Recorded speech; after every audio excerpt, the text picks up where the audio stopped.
The prairie wind howled like something half-starved and half-crazed, and Maya Red Willow tasted a lie on it. Dust stung her eyes, sharp as needles, as she leaned over the wagon seat. The reins were cracked leather, tight in her raw hands. Her two mules strained, their hooves slipping in the baked earth, a sound like bones grinding together. A storm was coming, she knew. Not from the sky, which was a flat, unforgiving blue, but from the land itself. The spring was dying. She could taste its sickness in the air, coppery and stale, like old blood. The barrels in her wagon sloshed low, a hollow, desperate sound. This was her last run to a riverbed that used to roar this time of year. Now it barely whispered. Now it barely breathed. Her cattle were thirsty, their lowing calls a constant ache in the back of her mind. Winter hadn't even started to bite yet. Thunder Ridge Ranch was 12 miles south. She knew every inch of that road, every rock and every rut, like the lines on her own palms. But something was wrong today. The silence was too thick. The birds flew in panicked, unnatural patterns. The air felt heavy, pressing down on her shoulders. And then came the sound she feared most. Hooves, riding hard and fast.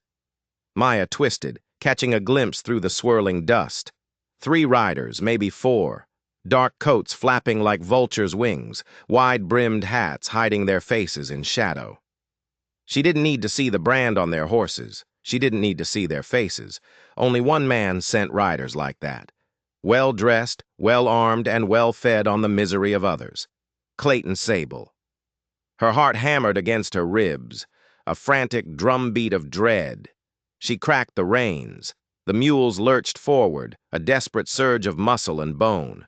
But the wagon was heavy with near-empty barrels, and the road was nothing more than sun-baked earth and pale skeletal roots. A bullet snapped past her head, the sound a vicious crack in the silence. Another ricocheted off the iron-banded wheel, sending a spray of wooden splinters into the air. They weren't here to talk. They weren't here to negotiate. The lead rider spurred his horse closer, shouting something she couldn't catch over the wind and the thunder of hooves. Only one word reached her, sharp and clear. Water. Then another shot rang out. Her left mule screamed, a terrible high-pitched sound of agony. It stumbled, its legs buckling. Blood, dark and steaming, poured from a wound in its neck, hitting the hot earth with a sickening hiss. The wagon tilted, violently, impossibly fast. Maya was thrown. The world became a dizzying tumble of blue sky and brown dust and blinding pain. Her shoulder slammed against a jagged stone, and the impact knocked the breath clean out of her lungs. She coughed, gasping, trying to drag air into a body that had forgotten how to breathe. She tried to rise, to get to her feet, but something snapped tight around her boots. A rope. It pulled taut, and she was dragged backward, her head bouncing, the grit and gravel tearing at her clothes and her skin. Then came the voice, the kind of voice that made dogs whimper and babies stop crying, the kind of voice that smiled while it spoke of pain. Could have settled this civil, Red Willow. It was Hatchet Harry Pike, Sable's favorite hound, the kind of man who found music in the sound of things breaking. He leaned down from his saddle, the sun glinting off something metal on his belt. He was twirling the rope in his hand, slow and lazy, like it was some kind of dance. Last warning, he sneered, his teeth yellowed and crooked. Where's the flow being kept? Maya didn't answer. She didn't have to. Her eyes, burning with a mix of hatred and defiance and raw grief, told him everything he needed to know. They were a curse spoken without a sound. And then, gunfire. But it wasn't theirs.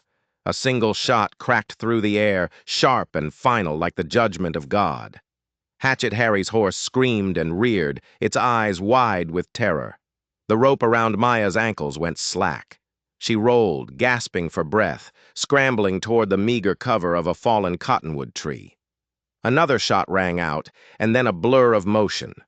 A figure, launching from the back of a painted Mustang, landed between her and the chaos. He moved with a liquid grace, like something born of the earth itself.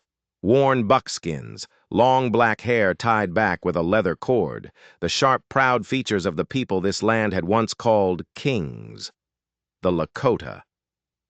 His face was a mask of hard lines and old sorrows, but his eyes burned with a living fire. He landed with a rifle already raised, already aimed. "You move now," he said, his voice low and urgent as he crouched beside her behind the fallen tree. His English was clean, but it carried an accent, like river stones tumbling over each other. She nodded, her lungs still on fire. The stranger counted the shots from Sable's men, his head tilted slightly, like a surgeon measuring cuts. 3 down, 1 flanking. His eyes met hers, and in their depths she saw no fear, only a cold, hard purpose. "When I run," he said, his voice leaving no room for argument, "you run too. Get to that wagon. Make the other mule run." He saw the hesitation in her eyes, the pain that was locking up her body. "I can't," she breathed, his gaze locked on her, intense and unwavering. "You can." Those 2 words weren't a command. They were a statement of fact, given like medicine or truth. There was no room for quitting in his eyes. The gunfire paused for a heartbeat, the sound of men reloading. He moved. Lightning. That was the only word she could think of. He sprinted toward the crippled wagon, drawing their fire, zigzagging across the open ground like a phantom. 1 bullet tore through the buckskin on his shoulder. He grunted, a sharp exhalation of pain, but he didn't slow down. He didn't even break stride. Maya ran. Pain screamed from her ribs, from her shoulder, from a dozen scrapes and bruises. Her boots slid on the loose gravel, but she ran. She reached the wagon just as the stranger vaulted into the driver's seat, bleeding but steady. She slapped the flank of the remaining mule with all the strength she had left. The beast bolted, terror giving it a strength it didn't know it possessed. Behind them, shouts of anger turned into fading curses. The dust rose up like a curtain, swallowing them whole. They didn't speak again until the world turned quiet, until they were tucked between the high bluffs and wild sage of Black Hollow. The only sounds were the heaving breaths of the mule and the wind whispering through the rocks. "You're hurt," Maya said, her own voice ragged. "Been worse," he replied, clutching his bleeding shoulder, his face pale beneath his sun-darkened skin. She looked at him then, really looked at him for the first time. The quiet strength, the fierce eyes, the way he held himself as if he were a part of the landscape. "You saved my life." "Name's Wakiza," he said simply. "It means desperate fighter." She almost smiled, but the pain was too fresh. The memory of the rope around her ankles too real. "Thunder Ridge Ranch?" he asked, his eyes scanning the trail ahead. "You know it." "Sable talks about you," he said. "The widow with a stubborn streak. Says you're more trouble than you're worth. One hell of a reputation." She looked away toward the distant line of hills that marked her home. "That's spring," Wakiza continued, his voice dropping, becoming harder. "It doesn't just feed your cattle. It feeds ours, too. What Sable's stealing. He's stealing from all of us." Maya exhaled slowly, a breath she felt like she'd been holding for months. "I thought it was just greed," she murmured. "But this is war." Wakiza nodded, his dark eyes meeting hers again. "Then you need allies." They rode in silence as the sun dipped low, painting the sky in shades of gold and blood. The beauty of it was almost an insult, so vast and indifferent to their pain. As they neared the familiar silhouette of Thunder Ridge, Wakiza said one more thing, his voice barely a whisper against the rising wind. "This river doesn't forget, Maya, and neither should you." She invited him into the ranch house, an unspoken alliance forming in the shared space of her late husband's home. She knew, with a certainty that chilled her to the bone, that she couldn't fight Clayton Sable alone. But trusting a Lakota warrior in a town that barely tolerated her existence as a widow, that was a different kind of risk. A risk that could get them both killed. Tomorrow they would ride to the upstream trail. Tomorrow they would find out just how deep this theft really ran. And Maya had a sinking feeling they were only at the beginning of the nightmare. The water they were looking for was just the surface. Down below, in the dark, something much worse was waiting. The sun had just begun its slow, painful crawl over the eastern hills when Maya Red Willow poured water into a tin basin. She watched it ripple, the clear surface distorted by the tremor in her own hands. Her knuckles were scraped raw from yesterday's fall. Her ribs ached with a deep, grinding pain, like they'd been cracked by a wagon wheel. But that wasn't what gnawed at her. It wasn't the physical pain that kept her awake all night. It was the way Wakiza had looked at her when he spoke of the river, as if it were a living thing, a relative that had been violated. She wasn't used to the silence in her house. Jonas had filled it once, his voice a deep and steady rumble, like the spring that fed their land. His laughter had echoed off these wooden walls. Now there was only the creaking of old floorboards, the snap and pop of the fire, and the occasional gust of wind tapping at the window panes like a beggar asking to be let in. Wakiza sat by the hearth, his back to her, wrapping a clean strip of cloth tight around his wounded shoulder. He didn't wince. He hadn't made a single sound of pain all morning. His stillness was more unsettling than any scream. It was the quiet of a predator, patient and watchful. It unsettled her more than the sight of his blood ever could. "Sugar?" she asked, her voice sounding loud in the quiet room. She held out a tin cup of steaming coffee. He shook his head without turning, his eyes fixed on the flames dancing in the fireplace. "Bitterness has its place." Maya sat across from him, in Jonas's old chair. It creaked under her weight, a familiar, mournful sound. "How long has he been doing this? Sable? Stealing the flow?" "Months," Wakiza said, his voice flat. "Maybe a year. It started slow, so slow you could almost convince yourself you were imagining it. One small creek at a time. Then our watering holes, the ones my people have used for generations, they began to dry up. The earth cracked open like it was thirsty. When we went to the county board, they laughed at us. They called it a drought." Maya nodded slowly, the coffee cup warm in her cold hands. "The same lie they fed me." Wakiza's gaze lifted from the fire then, and it was sharp and still, like a shard of obsidian. "They want you gone, Maya. They want this land. Your husband was in their way. They won't get it." The words were quiet, but they were forged in iron. He looked at her for a long moment, a flicker of something. Respect? In his dark eyes. Then he said even more quietly, "We can help each other. My people know the high country. We know the old ways of the water. We can find where he's diverting it." Maya hesitated. The thought of riding into town with a Lakota warrior at her side was enough to make her stomach clench. "People won't like that." "They already don't," he replied, and she couldn't argue with the simple, brutal truth of it. By mid-morning, she'd saddled her mare, Ginger. Wakiza rode his painted Mustang bareback, moving over the rocky ground as silent as smoke. They took the High Ridge Trail, the one that led toward the upper springs. The wind was colder up here, a sharp, biting thing that found its way through coats and skin and settled deep in your bones. Beneath them, the land stretched out like a tired, broken body. Bones of ancient rock jutted out from the dry soil. Veins of sun-scorched grass curled over the parched, rolling hills. At the top of the ridge, they dismounted. Below them lay the source of her spring. It had once shimmered with life, a pool of crystal-clear water that bubbled up from the earth. Now it barely gurgled. Its edges were ringed with cracked, dry mud. The stone was wet only in the deepest creases. Maya knelt, scooping up a handful of the pathetic trickle. It was cold, but it lacked the life it once had.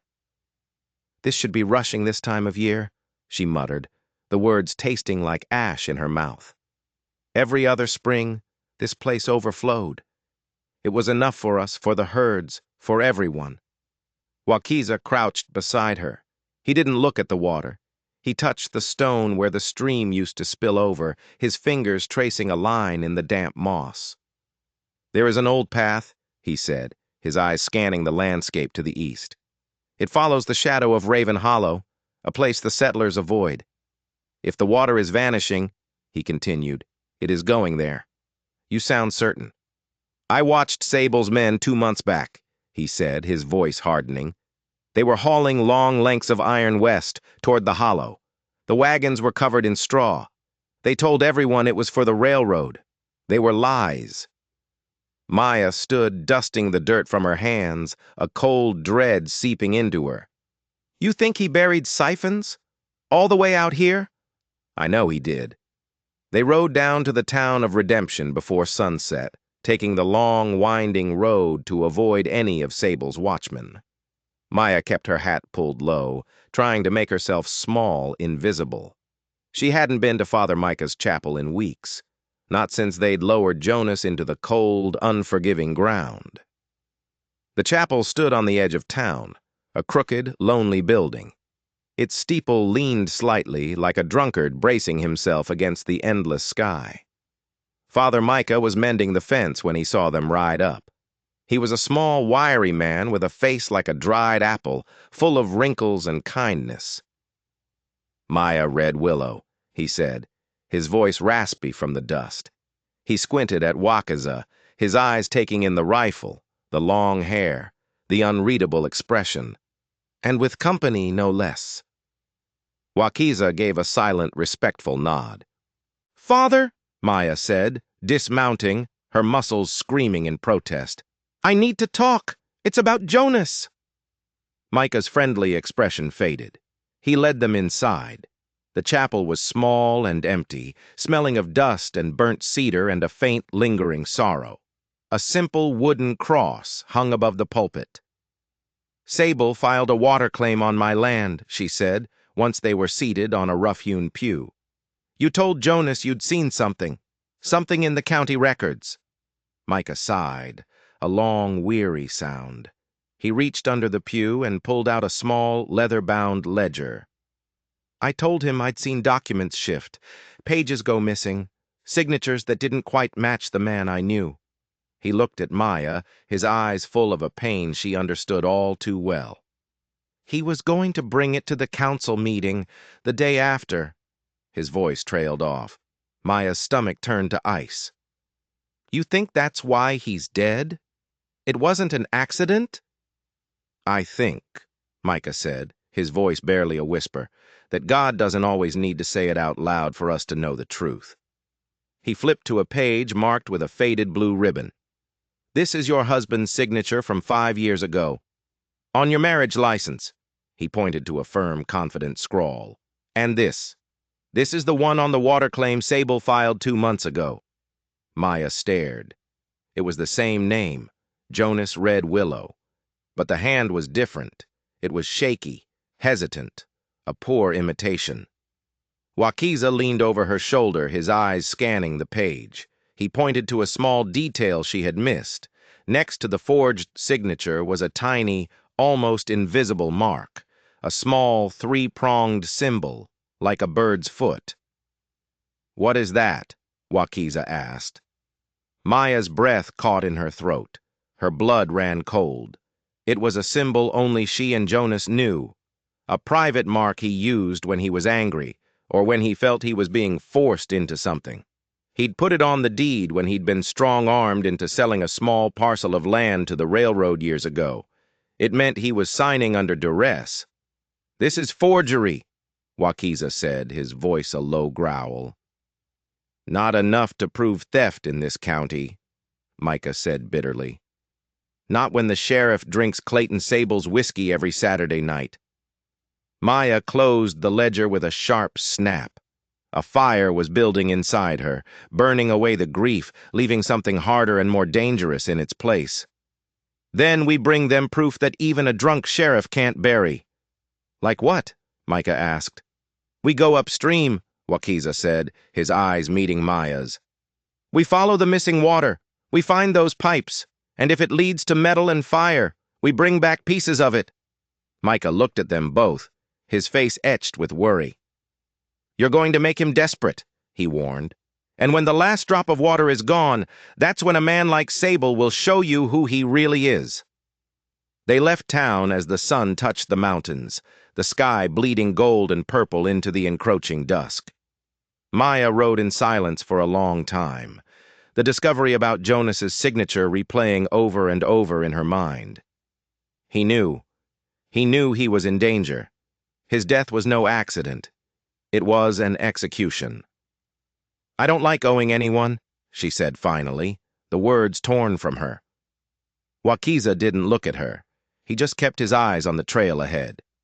Then don't just ride beside me. Ride with me. The air was colder now. The land felt thinner, stretched taut, like the skin over a fresh wound. They reached the ranch well after dark. Inside the barn, Maya found her ranch hand, Harland Croft, pretending to stack feed. His hands smelled of cheap liquor, and his eyes twitched and darted away when she asked where he'd been all day. She didn't press him. Not yet. That night, Maya didn't sleep. She sat by the open window, her rifle resting across her lap, and watched the moon rise over the silent hills. She could still hear Father Micah's words echoing in the back of her mind. When the last drop's gone, that's when men show you who they really are. Tomorrow, they would head to the base of Raven Hollow. She would bring Wakiza and his cousin, a woman he called Tayonita, a hunter with eyes as sharp as a hawk's. She would dig. She would dig with her bare hands if she had to, until the truth bled out of the dry, stolen earth. And then she would load her rifle for war. Because this wasn't just about water anymore. It was about a murder. It was about her husband. And she was going to burn Clayton Sable's world to the ground. The morning sky was the color of a bruised plum, swollen with clouds that refused to weep. Maya Red Willow tightened the cinch on her saddle, her fingers stiff and raw from the cold. The silence between her and Harland Croft was a physical thing, thicker and heavier than the morning fog. He hadn't looked her in the eye once since she'd returned from town. He hadn't asked about the fresh bruises on her arms, the story of the missing mule, or the dark, dried blood on the hem of her coat. But Maya had noticed other things. The fresh polish on his Sunday boots, even though it was a Tuesday. The faint, cloying smell of expensive rye whiskey on his breath at sunrise, not the cheap swill he usually drank. She'd known Harland for 7 years. Jonas had vouched for him, taken him in when he was nothing more than a drifter with a busted knee and nowhere else to go. Jonas had trusted him, but men could change. Or maybe, she thought with a growing sickness in her gut, maybe they just finally reveal who they've been all along when the stakes get high enough. She mounted her mare without a word, swinging her leg over the saddle with a grim determination. Wakiza was already waiting by the ridge trail, his silhouette a sharp, dark shape against the pale, unforgiving morning. Beside him sat another rider, slim and quiet on a dappled pony. This was Tayonita, his cousin. She was checking the straps on a bedroll tied behind her saddle, her movements economical and precise. She had the eyes of someone who had seen storms build long before the sky ever darkened. Croft will follow us, Wakiza said in a low voice as Maya rode up, not a question, but a statement. You feel it too? She asked, her gaze flicking back toward the barn where Harland was pretending to be busy. She gave a single, sharp nod. Let him. They rode east, toward the jagged maw of Raven Hollow. The land grew harsher with every mile. The cottonwoods thinned out, replaced by twisted, thorny scrub. The earth itself seemed to change color, from the rich brown of her ranch to a dry, angry rust. By noon, the trail forked near the skeletal remains of an abandoned windmill, its blades frozen and pointing at the sky like accusing fingers. There, hidden beneath a tangle of old brush and loose stones, was what looked like a simple dry wash. But something was wrong. The sand wasn't natural. It had been disturbed, replaced. Wakiza dismounted and knelt. He dug with his bare hands, pulling away the loose earth. And then they saw it. Metal. A length of rusted iron pipe running just beneath the surface, stretching north, straight toward Clayton Sable's land. Maya knelt beside him, her breath catching in her throat. The pipe was thick, well welded, and old enough to have been hidden for months, maybe longer. "He's siphoning the water underground," she whispered, the words feeling inadequate for the scale of the crime. He wasn't just stealing a trickle. He was stealing the very lifeblood of the valley. "He's pulling it from right under the ranch," Wakiza confirmed. He pressed his ear to the cold metal. A faint vibration, a low hum, traveled through the iron. Still flowing. Tayonita, who had moved to higher ground, suddenly stiffened. She held up a hand. "Riders," she said, her voice sharp and clear. "2 of them, maybe 3, riding fast and low." Maya didn't wait. She didn't hesitate. An anger, cold and pure, surged through her. "We break it. Right here. Right now." She pulled a small, heavy hatchet from her saddlebag, the one Jonas used for splitting kindling. She raised it high over her head and slammed it down onto the pipe. The sound echoed across the hollow like a war drum. Clang, again, clang, again. A small dent appeared, then a crack. Cold water hissed from the fissure, spraying into the air before the flow began to die off. Sputtering. The pipe was nearly empty. Her heart sank. This wasn't the main line. This was just a tributary. They weren't just stealing water from her spring. They were rerouting everything. "Tayonita, stay with the horses," Wakiza commanded, pulling his rifle from his saddle. "Like hell," she muttered, already loading her own. Gunfire cracked from the north ridge. The first bullet kicked up a cloud of dust near Maya's boots. She hit the ground, rolling, her own rifle in her hand before she even registered the thought. Wakiza returned fire. 2 quick shots that drove the riders back behind a ridge of weathered stone. Tayonita, calm as a frozen lake, dropped to one knee, took a steadying breath, and fired. One of the riders, who had foolishly peeked over the rocks, slumped from his saddle, a lifeless puppet whose strings had been cut.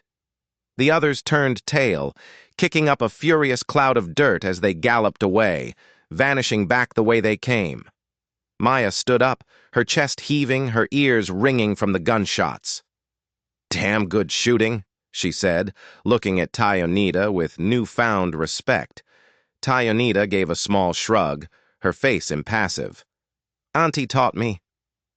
They dragged the dead man's body into the shade of a twisted juniper tree. He carried no badge, no identification. Just a worn red kerchief tied around his neck, a heavy Bowie knife in his belt, and tucked into his shirt pocket, a folded letter. It was unmarked, unsigned. It was addressed simply, in elegant looping script, to C. Maya stared at it, the single letter burning itself into her memory. CC is for Clayton. They buried the man in a shallow grave and left no markers. By the time they returned to Thunder Ridge, the sun was a bleeding wound on the western horizon. Harland Croft was there, waiting by the barn, looking far too calm, far too sober. "You have a good ride?" he asked, his voice laced with a false, folksy charm. Maya didn't answer. She just swung down from her mare, every muscle aching. He smiled then, a slow, fake smile that didn't reach his shifty eyes. "Heard a few gunshots echoing through the canyon. Must have been a real adventurous day out there." Wakiza dismounted without a word. Tayonita walked right past Harland as if he wasn't even there. A silent, damning dismissal. Maya stepped close enough to smell the whiskey on his breath, the lie in his heart. "You've been talking to Sable, haven't you, Harland?" she asked, her voice low and dangerous. He blinked, but only once. a tiny, almost imperceptible flinch. "You accusing me of something, Maya?" She stared right through him, into the rotten core of him. "No," she said softly. "I'm waiting for you to confess." Croft laughed, an ugly, forced sound that died in his throat. "Ain't nothing to confess. You're chasing ghosts, Maya. Chasing Indians and lies. You might want to watch yourself. A widow woman alone. Things happen." She didn't flinch. She didn't move a muscle. "I'm watching you." Later that night, the three of them sat by the fire pit near the ranch house. The wind carried the scent of mesquite and smoke and the coming rain. Above them, the stars blinked through a thin, hazy veil of cloud. "He's working with Sable," Maya said, the certainty a cold, hard knot in her stomach. "I can feel it in my teeth." "He's giving them movement updates," Wakiza confirmed, staring into the flames. "And timing. He told them we were riding east today." Tionita spit into the fire, a gesture of pure contempt. "We should gut him. Leave him for the coyotes." Maya shook her head, though the thought was tempting. "Not yet. For now, he's more useful to us alive. He thinks we only suspect him. He doesn't know that we know." She looked at Wakaza. "What now?" Wakiza tossed a dry twig into the flames. It caught immediately, burning bright and fast. "A man will trade his soul quicker than his saddle if you hit the right nerve. We need to find his nerve." Maya looked into the fire, her thoughts turning to Jonas, to the forgery, to the secret mark he had left behind. She thought of the creek behind the barn where they used to swim in the summer heat, the creek that used to carry their laughter downstream and now carried nothing but dust and dry leaves. She wasn't just grieving anymore. She was getting ready. Tomorrow they would ride to the far edge of Raven Hollow, to the old railroad trestle, where whispers in town said Sable's men were working with dynamite and iron. If the pipes led there, and if they found what Wakiza suspected they might, then there would be no more doubt. Sable wasn't just stealing water. He was building a flood, and Maya Red Willow was going to make sure he was the only one who drowned in it. Night had just begun to peel itself off the edges of the sky when they reached the mouth of Raven Hollow. Long, skeletal shadows bled across the canyon walls, and the wind, funneled between the high rock faces, howled like a trapped animal. It was a warning that no one wanted to say aloud. Maya pulled her duster tight around her, her eyes scanning the dark ridgeline. They tied their horses in a thicket of fallen cedar, well back from the trail, and continued on foot. Wakiza led the way, his body low and quiet, his rifle held ready across his back. Tionita followed a few steps behind, her moccasins making no sound on the rocky ground. She dragged a heavy branch behind her, obscuring their footprints, erasing their path. Maya brought up the rear, her boots crunching softly on the loose shale, her revolver tucked tight and cold against her ribs. They didn't speak. The wind did all the talking for them. They moved like ghosts through the twilight, until a flickering light came into view, far below them. Down in the deepest part of the hollow, nestled between jagged black boulders, a camp buzzed with a nervous, urgent energy. Lanterns swayed from ropes strung between tall poles, casting long, dancing shadows. Men were hauling heavy wooden crates from the backs of two wagons parked under canvas tarps. And at the far end of the camp, rising like a black jagged scar from the earth, was a railroad trestle. It was old, the timber cracked and weathered, but it had been reinforced with fresh beams and heavy iron spikes. Maya dropped to a crouch beside Wakaza, her heart pounding a slow, heavy rhythm against her ribs. "What is all this?" He didn't answer right away. Instead, he pointed a single, steady finger toward one of the wooden crates stacked near the central fire pit.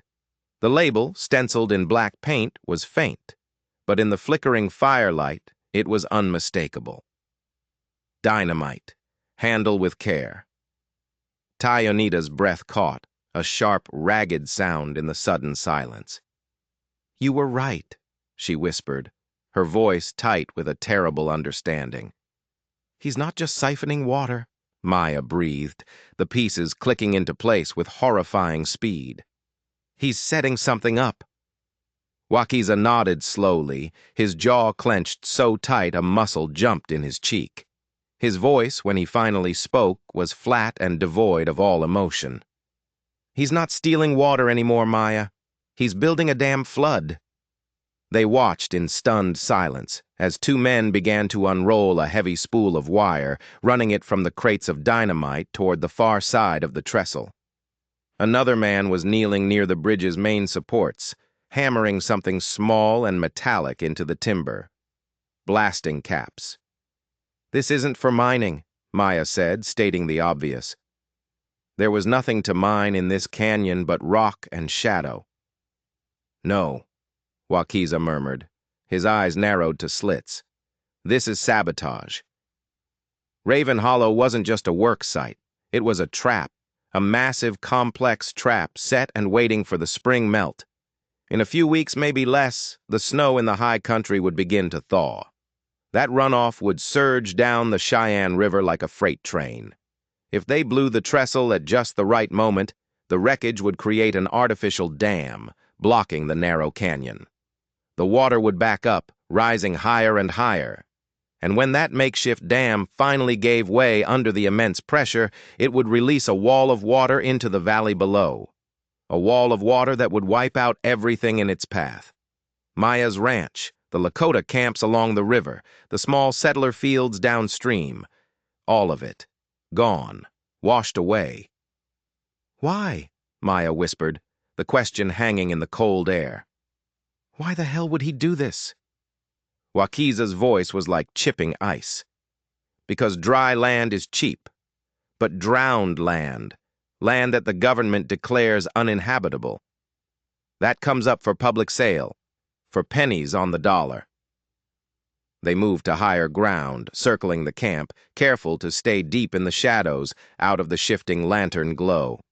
From their new vantage point, they could see a long table set up near one of the wagons. Pinned to it, held down by rocks at each corner, was a large blueprint. Maya pulled a small brass spyglass from an inner pocket of her coat. She extended it and raised it to her eye.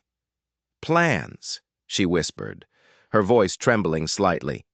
A full layout of the blast points. The whole damn thing. Wakiza pulled a burnt piece of charcoal and a scrap of paper from his pocket. He began to sketch furiously, copying the shape of the blast zones from the blueprint, noting the paths of the wires, the locations of the dynamite crates. He worked with a swift, desperate intensity. Tyanita kept watch on the tree line. And then, she saw it. Movement. A lone figure emerging from the woods behind the trestle, riding hard. Maya's heart turned to a block of ice in her chest. Even from this distance, she recognized the slump in the saddle, the familiar shape of the horse. It was Croft.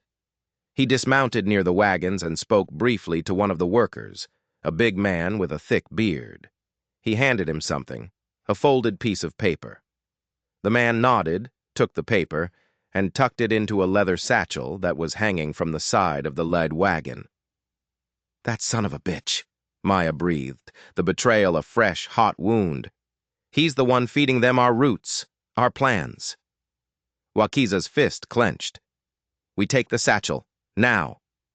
They moved like ghosts, circling wide to avoid the sentries posted at the edges of the camp. They crept along the northern ridge, using the boulders and scrub for cover. But as they neared the wagons, Maya's boot dislodged a loose rock. It wasn't a big rock, but on the steep, quiet slope it sounded like an avalanche. It tumbled down the hillside, fast, loud, and sharp. Voices shouted from the camp below. Lanterns swung wildly in their direction, beams of light cutting through the darkness. Go! Wakiza hissed. They bolted. Tyanita, swift and silent as a deer, reached the wagons first.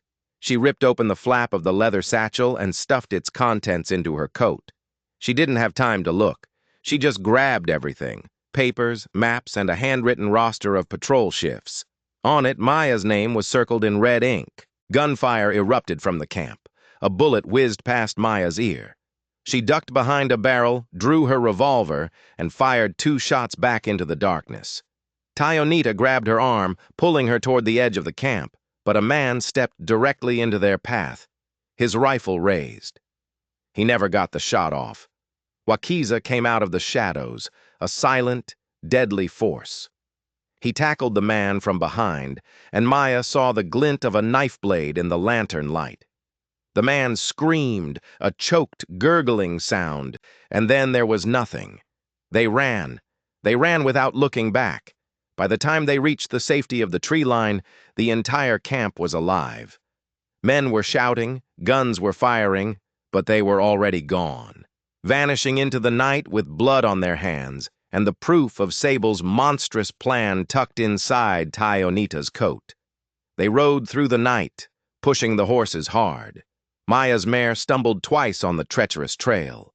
Tayonita had a bleeding graze on her arm from a stray bullet. But they didn't stop, not for a second. Not until the familiar silhouette of Thunder Ridge rose before them like salvation in the pre-dawn gloom. They burst through the barn doors, exhausted, bleeding, and victorious, and found Deputy Silas Brigg waiting for them. "Jesus Christ," he muttered, his eyes wide as he took in their state. "What in God's name happened to you?" Maya didn't answer. She just walked to the rough-hewn table in the middle of the barn and threw the stolen leather satchel onto it. Its contents spilled out across the wood. "Sable's building a goddamn bomb," she said, her voice raw. "Up at Raven Hollow. He's going to flood this entire valley the moment the snow melts." Silas stared, his face pale in the lamplight, as he began to flip through the stolen maps and papers. "And Croft," Tayonita added, her voice dripping with venom, "is in on it." Silas cursed, a long, heartfelt string of words under his breath. "I need time to build a case," he said, looking up at them, his face grim. "Time and backup. Federal marshals." "We don't have time," Maya shot back. "They're finishing the wiring. It could be days. It could be hours." Wakiza leaned forward, his hands flat on the table, his voice low and sharp and deadly serious. "Then we take it down ourselves before they do."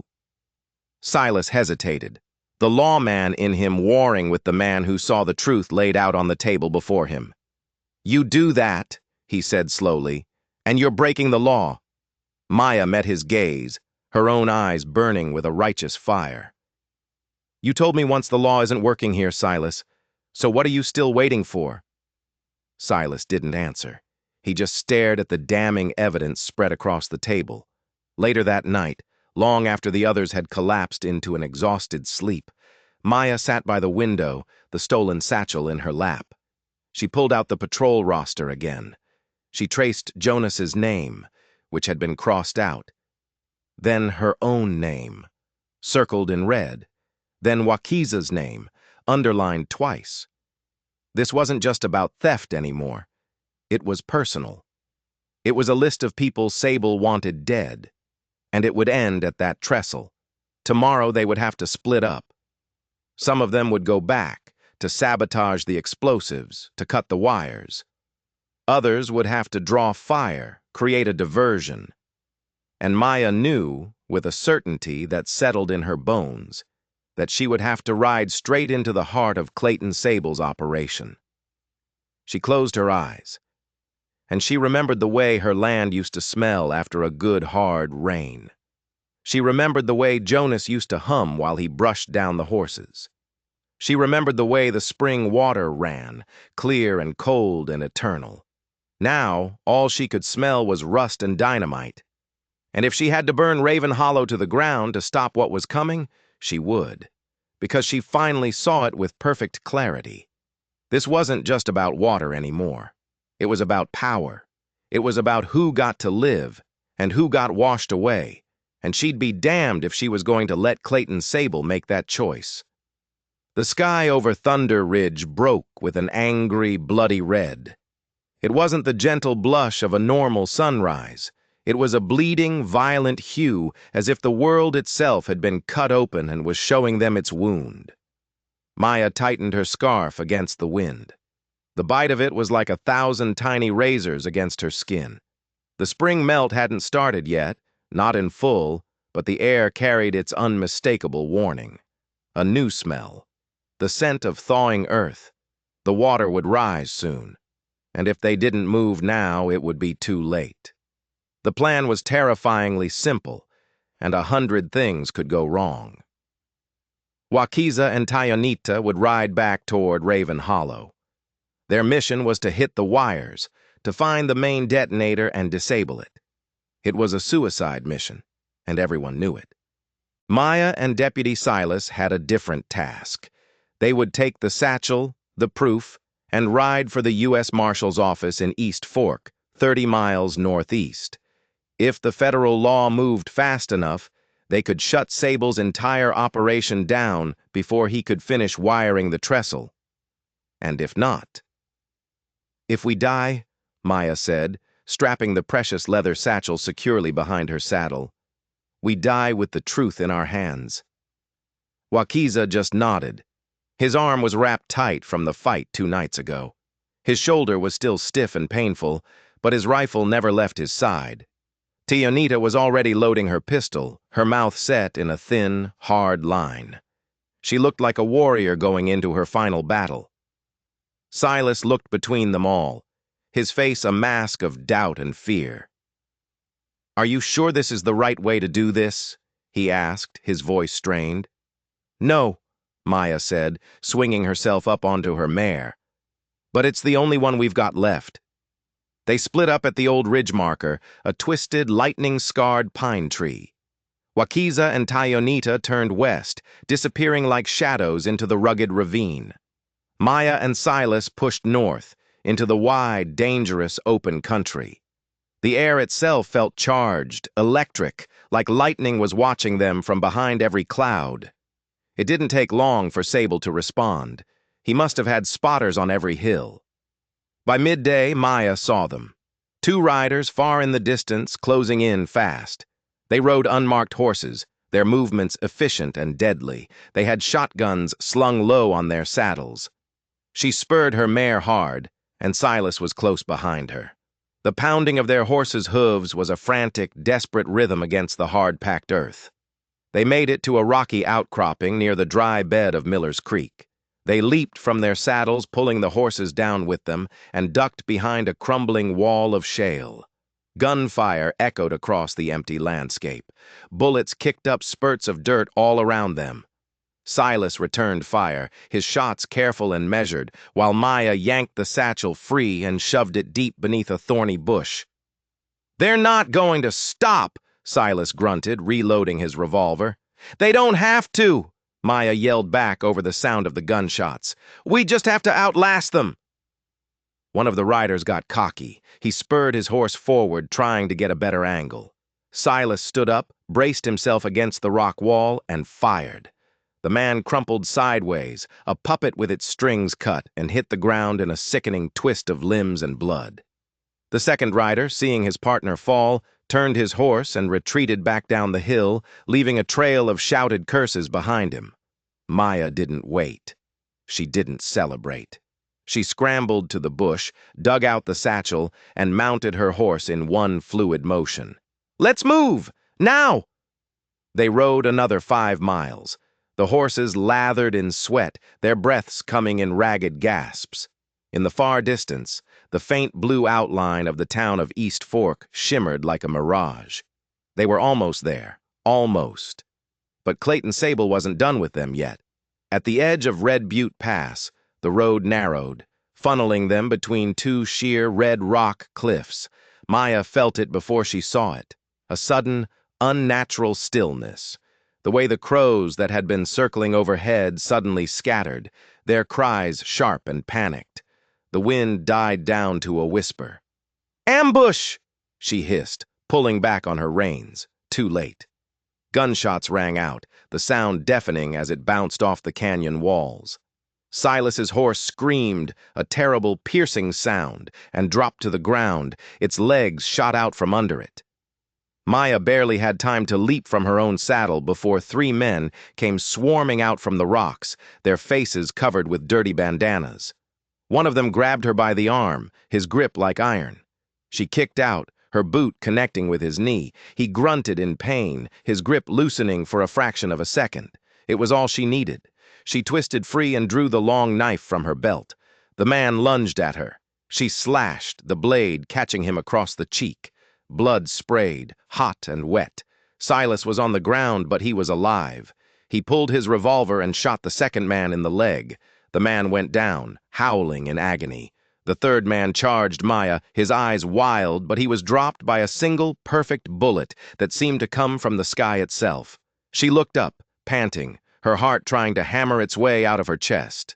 Wakiza. He stood on the ridge above them, his rifle raised, his eyes burning with a cold, deadly fire. "I thought you were," she started. "We disabled the wires," he said, already scrambling down the steep slope toward them. "But they were waiting for us. Tayanita's hurt. She's hiding back near the ravine. She's safe for now."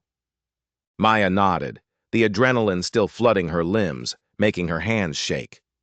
"Help me with Silas." Together they hoisted the wounded deputy onto her horse. Blood was leaking from a wound in his side, but he was still conscious, his teeth gritted in pain. Maya thrust the leather satchel into Wakiza's hands. "You ride to East Fork," she commanded. "Get this to the marshal. Don't stop for anything. I'll get Silas back to the ranch." Wakiza looked at her for a long, unreadable moment. Then he nodded once, a sharp, decisive movement. "Ride hard, Maya." She did. It was nearly dark when she finally got Silas back to Thunder Ridge. Apaha, Wakiza's aunt, a woman with ancient, knowing eyes, met them at the barn. Her hands were already stained with herbs and blood from treating Tayanita's wound. She worked fast, her movements sure and steady, her low chants a constant soothing hum in the tense air of the barn. The whole place smelled of sweat and earth and burning sage. "Will he live?" Maya asked, her voice a raw whisper. Apaha didn't look up from her work. "If the bleeding stops." Maya stepped outside into the cool night air. The wind had died. The stars were beginning to appear, shy and cold in the vast, dark sky. A shadow moved near the paddock. It was Croft. She reached for her gun instinctively, but he held up his hands, palms out. "I didn't know," he stammered, his voice cracking. "I swear to God, Maya, I didn't know he was going to kill anyone. I just passed messages, that's all. I needed the money." "You sold out everything Jonas stood for," she said, her voice flat and dead. "Don't talk to me about degrees of sin." "My ranch failed," he pleaded. Sable offered. "You think mine didn't struggle?" Maya stepped forward, her shadow falling over him. "You looked my husband in the eye every single day while you helped the man who murdered him." Croft's voice broke. A sob escaped him. "I didn't pull the trigger." Maya stared at him, her face a mask of stone. "You may as well have." He dropped his head, the fight gone out of him. "What now?" "You leave," she said, her voice like ice. "Tonight, don't pack. Don't speak to anyone. Just get on your horse and ride. And if I ever see your face again, I will kill you myself." He nodded, shame hanging on him like a wet, heavy shroud. He mounted his horse and disappeared down the dark trail without a backward glance. Inside the barn, Silas stirred. He reached out and gripped her wrist, his hand surprisingly strong. "I saw it, Maya," he whispered, his eyes feverish. "With my own eyes. The blueprints, the detonators, the goddamn timetable. We have the proof now." "We have the proof," she agreed, her voice softening. Silas's grip tightened. "Then burn this place to the ground before he finishes what he started." Maya sat by his side all through the long, dark night. She watched Tayanita sleep, her arm bandaged and resting on a pillow. She heard Wakiza's Mustang gallop in sometime near dawn. He returned alone. "The marshal's coming," he said, his face grim. with 10 men. Maya let out a long, shuddering breath. But it wasn't a breath of relief. It wasn't over. Not yet. Because Sable had a timeline. And so did the mountain. When the snow finally broke, it would all come loose. The river, the bridge, the fight. And if they didn't stop him at the source, right here, there wouldn't be anything left for the law to save. The storm hit just before dawn. Not a storm from the sky, but a storm from the mountain. The first cracks of melting ice echoed down the valley like distant cannon fire. A sound of immense, unstoppable power being unleashed. Maya stood on the ridge above Thunder Ridge Ranch, her eyes fixed on the western peaks. They seemed to be weeping, shedding long silver tears that trickled down into the earth. Streams that had been nothing but dry, dusty ditches a day ago now shimmered with the first signs of runoff, cold, relentless, and rising. Wakiza stepped up beside her, his jaw tight. "The melt's begun." Maya didn't answer. She was watching the horizon, watching for riders, for a column of dust, for any sign that the law was coming with them. There was nothing. Just the vast, empty sky and the groaning of the waking mountain. Behind them, the barn had been turned into a war room. Tyanita, still pale but upright and moving, was methodically packing ammunition into canvas belts. Her face was set, determined. Apaha was mixing herbs and poultices for wounds that hadn't happened yet.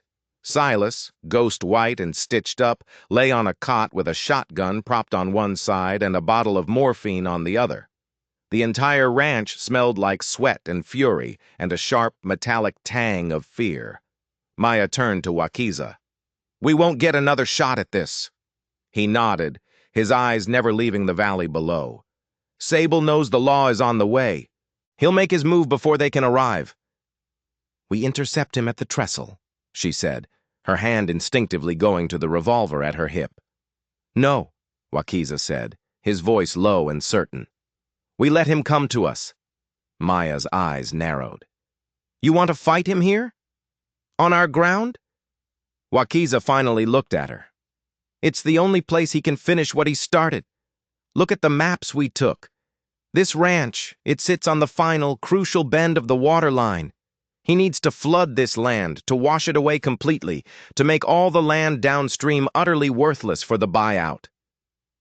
Maya exhaled, a long, heavy breath. "Then we hold the line." They fortified what they could. They moved heavy wagons into barricades, creating a defensive perimeter around the main house and the barn. They dug out old rifles Jonas had kept stored in oilcloth, weapons that hadn't been fired in years. Wakiza and Tyanita, moving with a grim, silent efficiency, laid hidden traps near the creek bed. Apaha, in a quiet, solemn ritual, scattered a line of sacred ash in a wide circle around the main house, her lips moving in whispered words that no one dared to interrupt. By noon they saw the dust. First, a small plume on the horizon. Then it grew. 5 riders, then 10, then more. A small, disciplined army on horseback, led by a man in a dark, expensive duster and a clean white hat that had never seen a day of honest work. Clayton Sable. He rode as if the land already owed him tribute, his eyes calm, his mouth set in a thin, cruel smile. Maya met him at the main gate. Alone. "You don't need to do this, Sable," she called out, her voice carrying on the wind. Sable dismounted slowly, leisurely, and took a moment to brush a speck of dust from his fine leather gloves. "You're right, Mrs. Red Willow," he said, his voice smooth and pleasant, a terrifying contrast to the violence he brought with him. "I don't need to. I want to." Behind Maya, the dark shadows of rifle barrels moved in the slats of the barn wall, behind the haystacks, in the loft window. Sable saw them. He didn't care.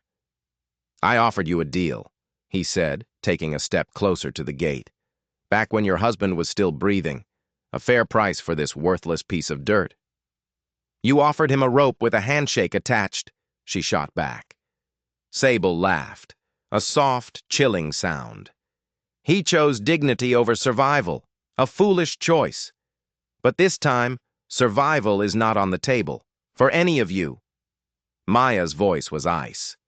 Then come and take what's not yours, and see how far you get. Sable tilted his head, a look of mock curiosity on his face. You really believe this land is worth dying for? No, Maya said, her voice dropping to a deadly whisper. I believe you are.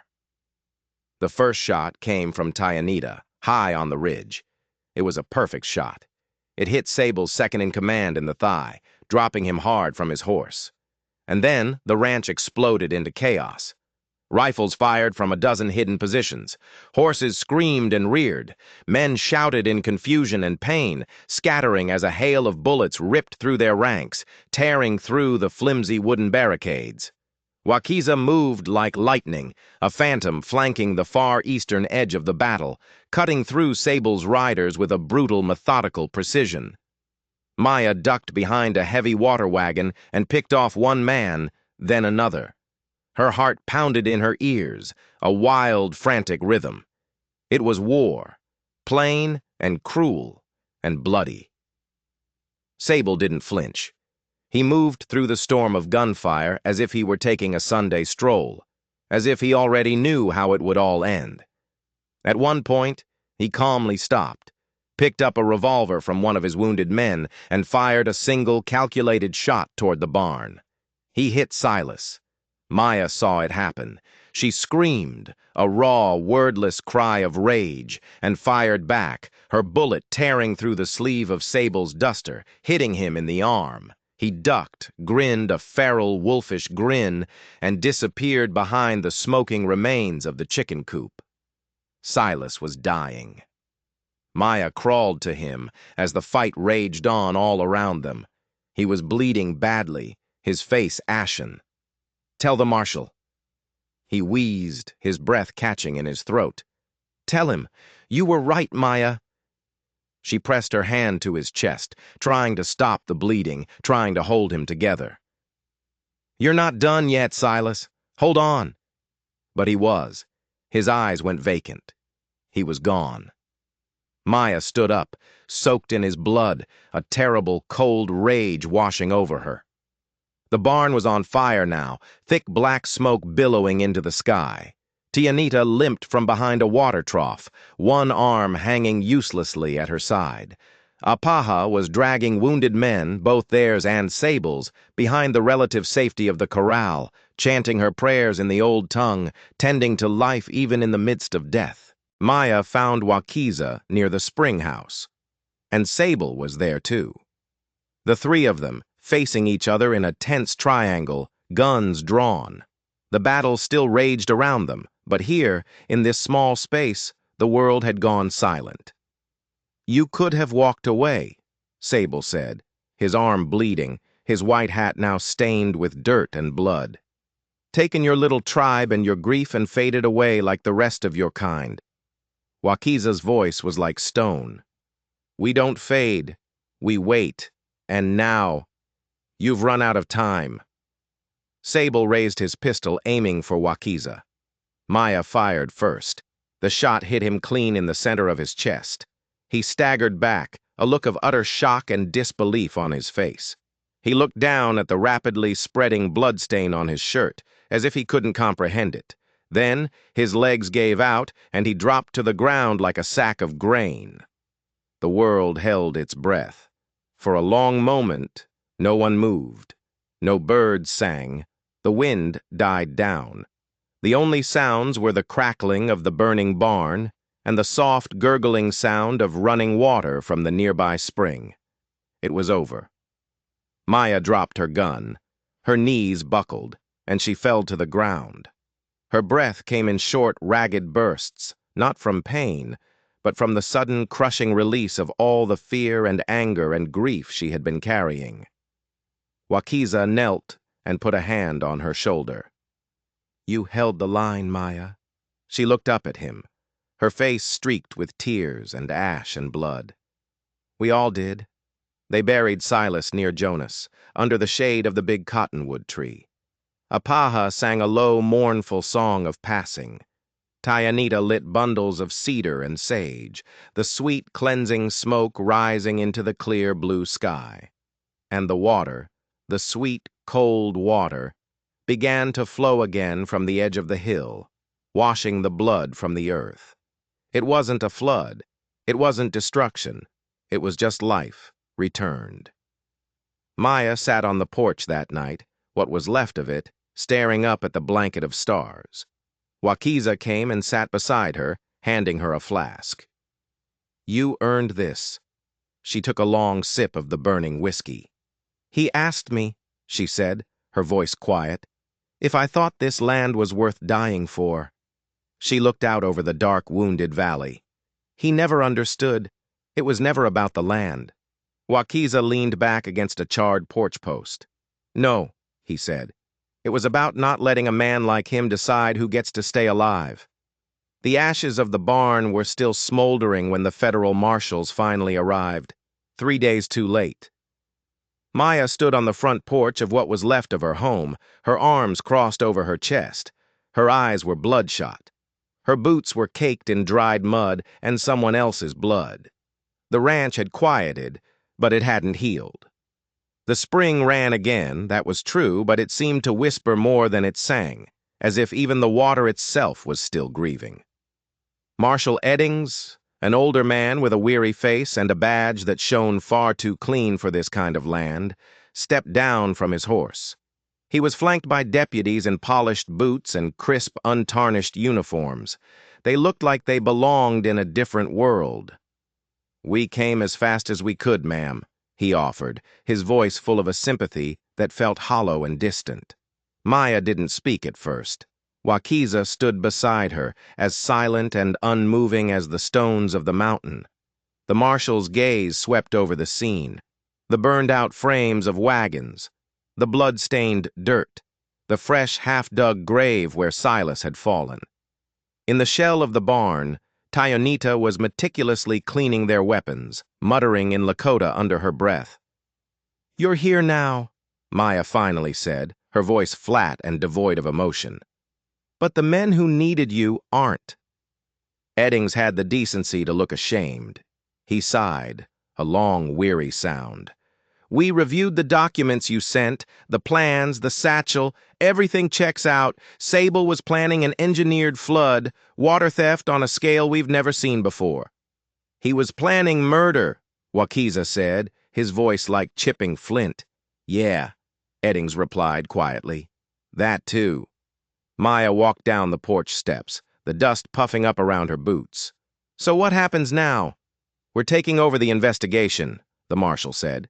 "You've got surviving witnesses, hard proof of conspiracy, and enough corruption in the local county office to keep us busy for months." He paused, looking her directly in the eye. "You'll be called to testify." Maya didn't flinch. "I'll speak, and I won't be polite." The marshal gave a tight, grim nod. "Good." As his men moved out to survey the land, roping off the scene of the battle, Wakiza turned to her. "You trust them?" She thought for a long moment, watching the uniformed men move across her land. "I don't trust the badge," she said. "I trust the truth." He nodded. "It's enough." They spent the rest of the afternoon burying what was left, both wood and men. Tayanita said nothing during the simple rites. She placed a single eagle feather in Silas's grave, then walked over and placed another one on Jonas's grave. Then she tucked a third one into her own long, dark hair. "The spirit always comes back different after a fire," she said, her gaze distant. "But it comes back." That night, they sat around a small fire built from the salvaged scraps of the old porch. No one talked much. The surviving cattle were quiet in the fields. The stars seemed brighter now and colder. Apaha brewed something strong and bitter in an old kettle and passed it around in tin cups without a word. After a long, comfortable silence, Maya spoke. "You remember what Sable said? That we should have just faded away?" Wakiza looked into the fire, his face illuminated by the dancing flames. "He meant it," Maya continued, her voice soft. He believed it.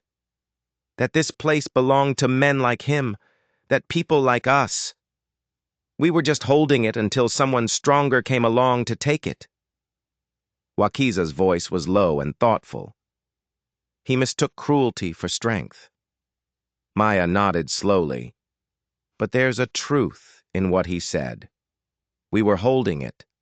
Not because we were weak, but because we remembered what it meant to have something worth holding on to.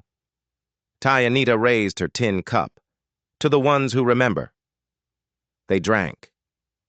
Later, when the fire had died down to glowing embers and most of the others had gone to find a place to sleep, Maya stayed awake, sitting alone beneath the vast, silent moon. She traced the edge of her wedding ring, still on her finger, still cold. Wakiza approached without a sound and sat down beside her. Not too close, but not far either. He drew his knees up and rested his hands in the dirt. "You don't sleep much," he said. It wasn't a question. "Never did," she replied. She looked at him, his profile sharp and proud in the moonlight. "You still thinking about leaving? Riding south?" "I was," he admitted, his gaze drifting toward the hills. "Thought maybe, after all this, I'd ride for the desert. See if there's any peace to be found in all that emptiness." Maya looked at him, her eyes unreadable. "And now?" Wakiza glanced toward the spring, which was now bubbling freely down its natural path, the sound of soft, constant music in the night. "Now," he said slowly, "I'm thinking maybe the land doesn't need to be new to be worth fighting for." She didn't answer, but something in her shoulders, a tension she hadn't even realized she was carrying, finally softened. They sat there together in the quiet dark for a long time. The next morning brought a clear, bright sun and a sense of clarity. The marshals had begun taking official statements. Wagons started arriving from town unasked for, bringing gifts of fresh lumber and supplies. Folks who had once looked sideways at Maya now brought fence wire and tools, their faces etched with a new, quiet respect. There were no apologies, just their presence. And for now, that was enough. Wakiza and Tayanita spent the day riding the boundaries, checking for any new breaks in Sable's pipe network. They found 2 more, both already running dry. The system was dead, but the scars on the land remained. Maya met them at the western ridge, the one that overlooked the whole valley. "This valley is going to be watching us now," she said, her gaze sweeping across the green and brown patchwork below. "Let them watch," Wakiza replied. "We're not hiding anymore." Tayanita grinned, a rare, fierce flash of white teeth. "Let them follow." Maya looked at the 2 of them, 2 warriors who had lost so much and yet still carried more strength than most people could ever comprehend. She felt older than she had ever felt in her life, but also more rooted, more connected to this place than she had ever known. "What now?" Tayanita asked, her eyes on Maya. Maya looked out at the fields, at the spring, at the sun beginning to climb over the dark peaks of Raven Hollow, as if nothing terrible had ever happened there at all. "Now," she said, a small, determined smile touching her lips for the first time in what felt like a lifetime. "Now we plant." The water had returned, but the land wouldn't truly heal unless someone stayed to tend it. And Maya Red Willow had made her choice. She was staying. The rains came late that spring. Not a violent, angry storm, but a heavy, steady, and pure downpour. It was as if the land had been holding its breath through a long, cruel winter, and was finally ready to let it go. Thunder Ridge drank every single drop. The hard, cracked soil softened. The air lost its dusty edge. The old cottonwoods by the creek, the ones that had looked dead and gray, came back to life, their new leaves fluttering in the breeze like thousands of tiny green flags of surrender. Maya Red Willow walked the fields barefoot, the hem of her simple dress soaked in the rich, dark earth. She didn't mind. She welcomed the mess, the mud, the wildness of it all. It meant things were growing again. It meant things were alive.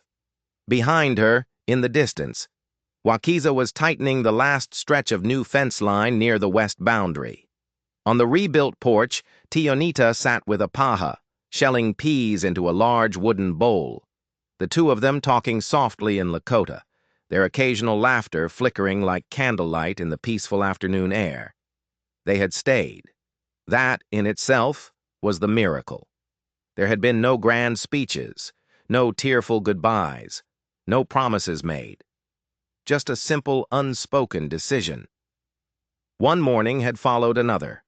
A new routine had been reclaimed from the ashes of the old one, not because the fight was over, but because life, stubborn and relentless, demanded that it continue. The marshals came and went. The trial dragged on in a nearby county courthouse, a slow, grinding machine of justice. Clayton Sable's name was never spoken again in her house. It existed only in court records and in the bitter, fearful whispers of strangers who were now too afraid to admit they had ever supported him. Croft had vanished. No one ever asked where he went. No one needed to know.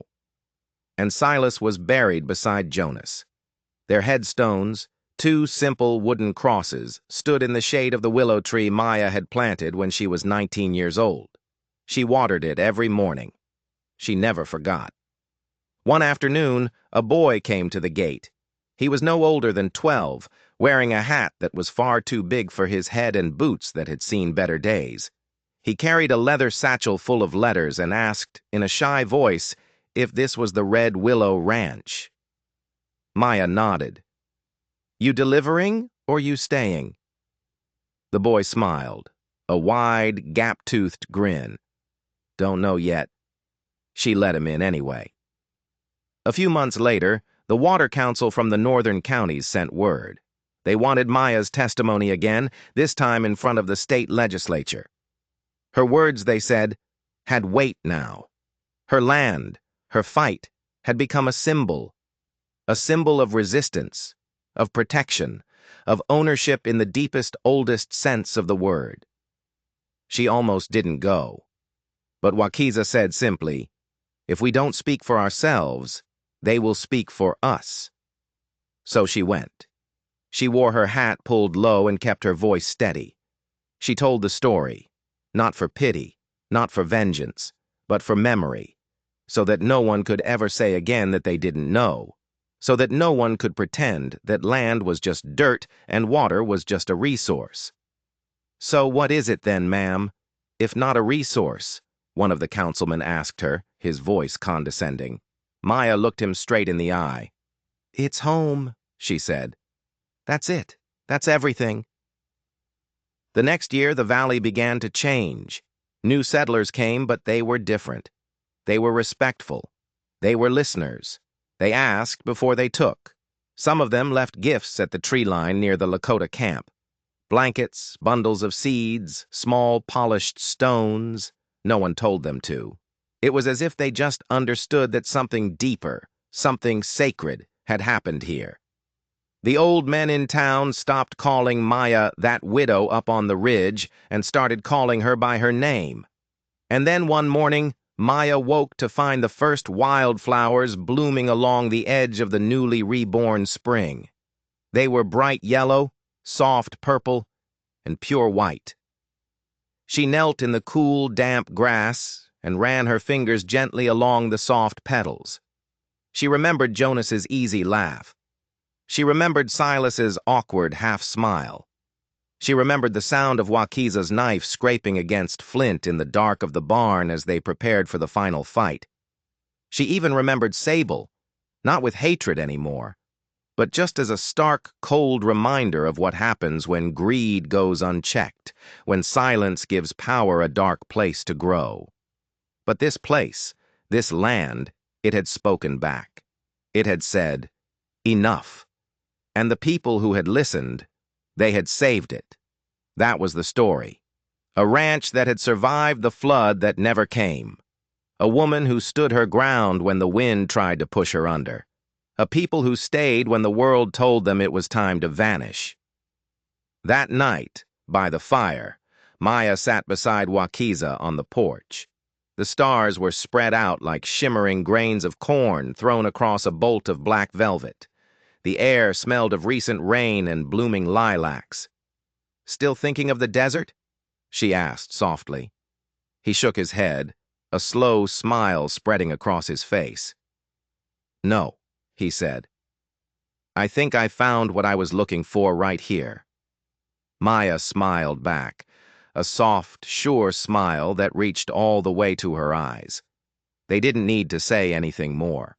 The wind rustled the leaves in the trees, the creek whispered its endless song against the stones, and the land finally rested at peace. Because in the end, it wasn't just about holding your ground, it was about honoring it.